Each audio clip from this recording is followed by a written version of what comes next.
Hormuz প্রণালীকে ঘিরে নতুন করে আতঙ্ক ছড়িয়ে পড়ছে বিশ্বজুড়ে। অনেকের মনে প্রশ্ন উঠছে, তবে কি সত্যিই হরমুজ প্রণালীতে যুদ্ধ শুরু হয়ে গেছে? যুক্তরাষ্ট্র এবং ইরান কি সরাসরি সংঘাতে জড়িয়ে পড়ছে? এই শঙ্কার প্রভাব পড়তে শুরু করছে বিশ্ববাজারে, বিশেষ করে জ্বালানি বাজারে। কারণ হরমুজ প্রণালী শুধু একটি সামুদ্রিক পথ নয়, এটি বিশ্ব অর্থনীতির অন্যতম গুরুত্বপূর্ণ জ্বালানি করিডোর। সামান্য উত্তেজনাতেই তেলের দাম বেড়ে যাওয়ার আশঙ্কা তৈরি হয়। আন্তর্জাতিক মহলও বিষয়টি নিয়ে উদ্বিগ্ন হয়ে উঠছে। তবে বাস্তবতা বলছে এখনও সরাসরি যুদ্ধ শুরু হয়নি, বরং এটি একটি শক্তি প্রদর্শনের বার্তা এবং বড় কৌশলগত চাপ তৈরির অংশ। ইরানের অভিজাত বাহিনী ইসলামিক রেভলিউশনারি গার্ড কর্পস বা আইআরজিসি সোমবার থেকে হরমুজ প্রণালী এলাকায় বড় ধরনের সামরিক মহড়া শুরু করেছে। এই মহড়ার তথ্য নিশ্চিত করেছে ইরানের রাষ্ট্রীয় টেলিভিশন। ইরান জানিয়েছে, সম্ভাব্য সামরিক এবং নিরাপত্তা হুমকি মোকাবিলার প্রস্তুতি যাচাই করতেই এই মহড়া পরিচালনা করা হচ্ছে। এই মহড়াটি কতদিন চলবে তা এখনও স্পষ্টভাবে জানানো হয়নি। তবে যে বিষয়টি বিশ্বকে সবচেয়ে বেশি উদ্বিগ্ন করছে তা হলো মহড়া চলাকালীন হরমুজ প্রণালী দিয়ে বাণিজ্যিক জাহাজ চলাচল সীমিত বা সাময়িকভাবে বন্ধ থাকার সম্ভাবনার কথা ইরান জানিয়েছে। এমন ঘোষণা আন্তর্জাতিক জ্বালানি বাজারে নতুন করে অনিশ্চয়তা তৈরি করছে, কারণ এই প্রণালী দিয়ে প্রতিদিন বিশ্বের বিপুল পরিমাণ অপরিশোধিত তেল এবং তরলীকৃত গ্যাস পরিহিত করা হয়। বিশ্লেষকদের মতে, যদি বাস্তবে হরমুজ প্রণালী দিয়ে জাহাজ চলাচল বন্ধ হয়ে যায়, তাহলে তা বিশ্ব অর্থনীতির জন্য বড় ধাক্কা হতে পারে। কারণ বৈশ্বিক সমুদ্রপথে পরিবাহিত মোট তেলের প্রায় 1/4 এবং তরলীকৃত প্রাকৃতিক গ্যাসের প্রায় 1/5 এই রুট দিয়েই যায়, যার ফলে এই প্রণালীতে সামান্য অস্থিরতাও সরাসরি প্রভাব ফেলতে পারে তেলের দাম, জ্বালানি সরবরাহ এবং আন্তর্জাতিক বাজারে। ইতিমধ্যেই বিভিন্ন দেশে তেল আমদানি নির্ভর অর্থনীতি গুলো নতুন করে উদ্বেগ প্রকাশ করছে। বিশ্ববাজারে তেলের দাম বেড়ে যাওয়ার সম্ভাবনা নিয়ে ব্যবসায়ীরা সতর্ক অবস্থান নিচ্ছেন। এই সামরিক মহড়ার সার্বিক তত্ত্বাবধানে রয়েছেন আইআরজিসির প্রধান মোহাম্মদ পাকপুর। ইরানি গণমাধ্যম জানিয়েছে, জরুরি পরিস্থিতিতে দ্রুত পাল্টা জবাব দেওয়ার সক্ষমতা যাচাই করাই এই মহড়ার মূল উদ্দেশ্য। বিশেষ করে নৌ যুদ্ধ কৌশল, ক্ষেপণাস্ত্র প্রতিরক্ষা ব্যবস্থা এবং সম্ভাব্য আক্রমণের বিরুদ্ধে দ্রুত প্রতিক্রিয়া কেমন হবে তা পরীক্ষা করা হচ্ছে। পারস্য উপসাগরের পূর্বাংশের দক্ষিণে অবস্থিত আবু মুসা দ্বীপ এবং তার আশপাশের জলসীমায় এই মহড়া চলছে। এই দ্বীপটি দীর্ঘদিন ধরেই কৌশলগতভাবে অত্যন্ত গুরুত্বপূর্ণ হিসেবে বিবেচিত, কারণ এখান থেকেই হরমুজ প্রণালী নিয়ন্ত্রণে রাখা সম্ভব। আবু মুসা দ্বীপকে সাম্প্রতিক সময়ে সামরিকভাবে শক্তিশালী করছে তেহরান। আন্তর্জাতিক সংবাদ সংস্থাগুলোর তথ্য অনুযায়ী এখানে একাধিক ক্ষেপণাস্ত্র মোতায়েন করা হয়েছে। ধারণা করা হচ্ছে এসব ক্ষেপণাস্ত্র সর্বোচ্চ 1000 কিলোমিটার দূরের লক্ষ্যবস্তুতে আঘাত হানতে সক্ষম। এই মোতায়েনকে অনেক বিশ্লেষক কেবল সামরিক প্রস্তুতি নয়, বরং একটি বড় রাজনৈতিক এবং কৌশলগত বার্তা হিসেবেই দেখছেন। কারণ ইরানের পরমাণু কর্মসূচি নিয়ে যুক্তরাষ্ট্রের সঙ্গে দীর্ঘদিন ধরেই উত্তেজনা চলমান। এই উত্তেজনা গত 2 দশকে একাধিকবার সংঘাতের কাছাকাছি পৌঁছেছে। বিশেষজ্ঞদের মতে, বর্তমান পরিস্থিতির অন্যতম বড় প্রেক্ষাপট হচ্ছে ইরানের পারমাণবিক প্রকল্প এবং যুক্তরাষ্ট্রের সঙ্গে চলমান আলোচনা। ওমানের রাজধানী মাস্কাটে 6 ফেব্রুয়ারি থেকে ইরান এবং যুক্তরাষ্ট্রের প্রতিনিধিদের মধ্যে আলোচনা শুরু হয়েছে। এটি ছিল দ্বিতীয় দফার বৈঠক। যদিও আলোচনায় এখনও চলমান, তবে মাঠের বাস্তবতা বলছে দুই পক্ষই কূটনীতির পাশাপাশি শক্তি প্রদর্শনের কৌশল অবলম্বন করছে। ইরান চাচ্ছে আলোচনা টেবিলে নিজেদের অবস্থান শক্ত করতে। অন্যদিকে যুক্তরাষ্ট্র ইরানের সামরিক তৎপরতা নজরে রেখে চাপ বজায় রাখতে চায়। ইরানের সঙ্গে যুক্তরাষ্ট্রের উত্তেজনা নতুন নয়। বিশেষ করে 2016 সালে প্রথম মেয়াদে প্রেসিডেন্ট হওয়ার পর ডোনাল্ড ট্রাম্প ইরানের বিরুদ্ধে কঠোর অবস্থান নেন। তিনি ইরানের উপর একের পর এক নিষেধাজ্ঞা আরোপ করেন এবং পারমাণবিক চুক্তি থেকে যুক্তরাষ্ট্রকে বের করে আনেন। এতে ইরান ও পশ্চিমা বিশ্বের মধ্যে সম্পর্ক আরও তিক্ত হয়ে ওঠে। পরবর্তী সময়ে 2024 সালে দ্বিতীয় মেয়াদে নির্বাচিত হওয়ার পর ডোনাল্ড ট্রাম্প প্রশাসনের কঠোর অবস্থান আরও বেড়ে যায়। নিষেধাজ্ঞা বৃদ্ধি, সামরিক চাপ এবং মধ্যপ্রাচ্যে মার্কিন উপস্থিতি বাড়ানোর মাধ্যমে যুক্তরাষ্ট্র ইরানের উপর চাপ সৃষ্টি করে। 2025 সালে ইরান ও ইসরায়েলের সংঘাতে যুক্তরাষ্ট্রের সম্পৃক্ততা পরিস্থিতিকে আরও জটিল করে তোলে। যুদ্ধবিরতি কার্যকর থাকলেও সম্পর্ক স্বাভাবিক হয়নি, বরং এই সংঘাতের পর ইরান আরও বেশি সতর্ক এবং আক্রমণাত্মক কৌশলে এগোতে শুরু করে। অনেক বিশ্লেষক মনে করেন, ইরান বুঝতে পেরেছে যে কেবল কূটনৈতিক আলোচনায় নিজেদের নিরাপত্তা নিশ্চিত করা সম্ভব নয়। যার ফলে সামরিক শক্তি প্রদর্শন তাদের জন্য একটি গুরুত্বপূর্ণ বার্তা হয়ে উঠেছে। এদিকে গত ডিসেম্বরে ইরানের অভ্যন্তরে সরকার বিরোধী বিক্ষোভ এবং তার দমন নিয়ে আন্তর্জাতিক মহলে উত্তেজনা সৃষ্টি হয়। যুক্তরাষ্ট্র এই দমন নীতির বিরুদ্ধে কঠোর বক্তব্য দেয় এবং সামরিক হুমকির কথাও আলোচনায় উঠে আসে।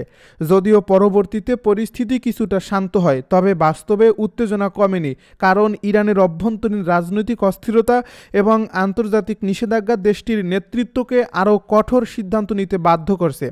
এই উত্তেজনার মধ্যেই জানুয়ারির মাঝামাঝি আরব সাগরে মার্কিন বিমানবাহী রণতরী ইউএসএস আব্রাহাম লিঙ্কন মোতায়েন করে যুক্তরাষ্ট্র।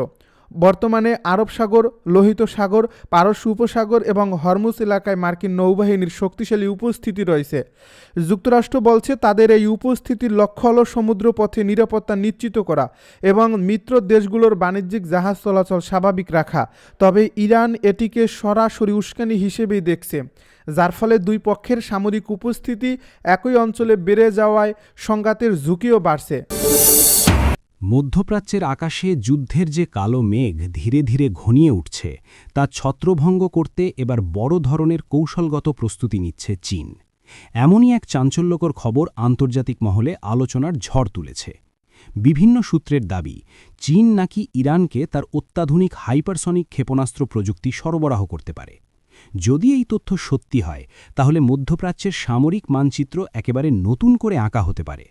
বিশেষ করে যুক্তরাষ্ট্র ও ইসরায়েলের জন্য এটি হবে সবচেয়ে বড় দুঃস্বপ্ন, কারণ ইরানের হাতে যদি চীনের হাইপারসনিক ক্ষেপণাস্ত্র চলে আসে, তাহলে শুধু ইরান নয়, পুরো অঞ্চলেই যুদ্ধের কৌশল, প্রতিরক্ষা পরিকল্পনা এবং আক্রমণাত্মক শক্তির ভারসাম্য বদলে যাবে। সবচেয়ে আলোচিত বিষয় হচ্ছে চীন নাকি ইরানকে DF-17 সিরিজের হাইপারসনিক গ্লাইড মিসাইল প্রযুক্তি দেওয়ার প্রস্তুতি নিচ্ছে। এই DF-17 ক্ষেপণাস্ত্রকে আধুনিক যুদ্ধ প্রযুক্তির অন্যতম ভয়ঙ্কর আবিষ্কার হিসাবে ধরা হয়, কারণ এটি প্রচলিত ব্যালিস্টিক মিসাইলের মতো এক পথে চলে না, বরং এটি মাঝ আকাশেই গতি ও দিক পরিবর্তন করতে পারে। ফলে শত্রুপক্ষের প্রতিরক্ষা ব্যবস্থা বিভ্রান্ত হয়ে পড়ে। অনেক সময় উন্নত রাডার সিস্টেমও এটিকে সঠিকভাবে শনাক্ত করতে পারে না। এই ধরনের মিসাইল ইরানের হাতে গেলে যুক্তরাষ্ট্রের আকাশ প্রতিরক্ষা ব্যবস্থা, এমনকি ইসরায়েলের বিখ্যাত আয়রন ডোম এবং ডেভিড স্লিংয়ের মতো প্রতিরক্ষা ব্যবস্থাও বড় পরীক্ষার মুখে পড়বে। DF-17 হাইপারসনিক মিসাইলের সবচেয়ে বড় বৈশিষ্ট্য হচ্ছে এর গতি। সামরিক বিশেষজ্ঞদের মতে এটি শব্দের গতির প্রায় 5 গুণ বা তারও বেশি গতিতে ছুটতে পারে। অর্থাৎ সাধারণ ক্ষেপণাস্ত্রকে যেখানে মাঝপথে প্রতিরোধ করা যায়, সেখানে হাইপারসনিক ক্ষেপণাস্ত্রের ক্ষেত্রে সময়ের সুযোগই থাকে না। আক্রমণ শুরু হওয়ার পর প্রতিপক্ষ বুঝে ওঠার আগেই লক্ষ্যবস্তুতে আঘাত হানতে পারে এই প্রযুক্তি। ফলে ইরানের হাতে এমন অস্ত্র থাকলে মার্কিন নৌবহর, সামরিক ঘাঁটি কিংবা ইসরায়েলের গুরুত্বপূর্ণ স্থাপনা মুহূর্তের মধ্যেই বড় ধরনের ঝুঁকির মধ্যে পড়বে। চীনের এই DF-17 মিসাইল পরিচালনা করে দেশটির সামরিক বাহিনী পিপলস লিবারেশন আর্মি। এটি মূলত হাইপারসনিক গ্লাইড ভেহিকল প্রযুক্তির ওপর ভিত্তি করে তৈরি। সাধারণ ব্যালিস্টিক ক্ষেপণাস্ত্র যেমন সরাসরি আকাশের উপর দিয়ে নির্দিষ্ট গতিপথে যায়, DF-17 ঠিক সেভাবে কাজ করে না, বরং প্রথমে এটি একটি রকেটের মাধ্যমে উপরে উঠে যায়, এরপর গ্লাইড ভেহিকল অংশটি আলাদা হয়ে বাতাসে ভেসে দ্রুত গতিতে লক্ষ্যবস্তুর দিকে এগিয়ে যায়। এই গ্লাইড ভেহিকল মাঝপথে দিক পরিবর্তন করতে পারে এবং নিচু উচ্চতায় উড়ে শত্রুর রাডারকে ফাঁকি দিতে সক্ষম। এই একটি বৈশিষ্ট্যই এটিকে আধুনিক প্রতিরক্ষা ব্যবস্থার জন্য অত্যন্ত বিপজ্জনক করে তুলেছে। সামরিক বিশ্লেষকদের ধারণা, DF-17 ক্ষেপণাস্ত্রের কার্যকর পাল্লা প্রায় 1800 থেকে 2500 কিলোমিটার পর্যন্ত হতে পারে। অর্থাৎ এটি মধ্যপ্রাচ্যের ভেতরে থেকেই দূরের লক্ষ্যবস্তুতে আঘাত হানতে সক্ষম। ইরানের অবস্থান বিবেচনায় নিলে এই পাল্লা অত্যন্ত গুরুত্বপূর্ণ, কারণ এই দূরত্বের মধ্যে ইসরায়েল, সৌদি আরব, সংযুক্ত আরব আমিরাত, কাতার, বাহরাইন, এমনকি যুক্তরাষ্ট্রের বিভিন্ন সামরিক ঘাঁটিও পড়ে যায়। ফলে ইরান যদি এই প্রযুক্তি পায়, তাহলে একদিকে যেমন তার আক্রমণ ক্ষমতা কয়েকগুণ বেড়ে যাবে, অন্যদিকে শত্রুপক্ষকে প্রতিটি সিদ্ধান্ত নেওয়ার আগে বহুবার ভাবতে হবে। এই মিসাইলের আরেকটি বড় সুবিধা হলো এটি মোবাইল লঞ্চার থেকেও ছোড়া যায়, অর্থাৎ স্থায়ী ঘাঁটি থেকে নয়, বরং ট্রাক ভিত্তিক মোবাইল প্ল্যাটফর্ম থেকে এটি উৎক্ষেপণ করা সম্ভব। এর ফলে শত্রুর জন্য আগে থেকে এই ক্ষেপণাস্ত্র কোথায় আছে তা শনাক্ত করা অত্যন্ত কঠিন হয়ে পড়ে। যুদ্ধ পরিস্থিতিতে মোবাইল লঞ্চার ব্যবস্থাকে সবচেয়ে কার্যকর কৌশল হিসাবে দেখা হয়, কারণ এটি দ্রুত স্থান পরিবর্তন করতে পারে। তাই ইরান যদি এই ধরনের মোবাইল হাইপারসনিক মিসাইল ব্যবস্থা পেয়ে যায় তাহলে যুক্তরাষ্ট্র বা ইসরায়েলের পক্ষে একে ধ্বংস করা বা নিয়ন্ত্রণে আনা অনেকটাই অসম্ভব হয়ে উঠতে পারে। DF-17 শুধু গতি বা পাল্লার জন্যই আলোচিত নয়, বরং এর গাইডেন্স প্রযুক্তিও অত্যন্ত উন্নত। এতে রয়েছে আধুনিক ইনার্শিয়াল নেভিগেশন এবং স্যাটেলাইট গাইডেন্স ব্যবস্থা, যা লক্ষ্যবস্তুতে অত্যন্ত নিখুঁতভাবে আঘাত হানতে সক্ষম। সামরিক ভাষায় একে বলা হয় প্রিসিশন স্ট্রাইক ক্যাপাবিলিটি, অর্থাৎ শত্রুর একটি নির্দিষ্ট সামরিক ঘাঁটি, জাহাজ বা কৌশলগত স্থাপনা লক্ষ্য করে আঘাত করা সম্ভব। এতে করে যুদ্ধের সময় বড় ক্ষয়ক্ষতি না করেও নির্দিষ্ট লক্ষ্যবস্তু ধ্বংস করা যায়। ফলে এটি শুধুমাত্র আক্রমণাত্মক অস্ত্র নয়, বরং একে প্রতিরোধমূলক শক্তি হিসেবেও বিবেচনা করা হচ্ছে। চীনের এই ধরনের উন্নত প্রযুক্তি ইরানের হাতে যাওয়ার খবর সামনে আসতেই আন্তর্জাতিক রাজনীতিতে নতুন উত্তেজনা তৈরি হয়েছে। যুক্তরাষ্ট্র দীর্ঘদিন ধরে মধ্যপ্রাচ্যে তার সামরিক উপস্থিতি বজায় রেখে প্রভাব বিস্তার করে এসেছে।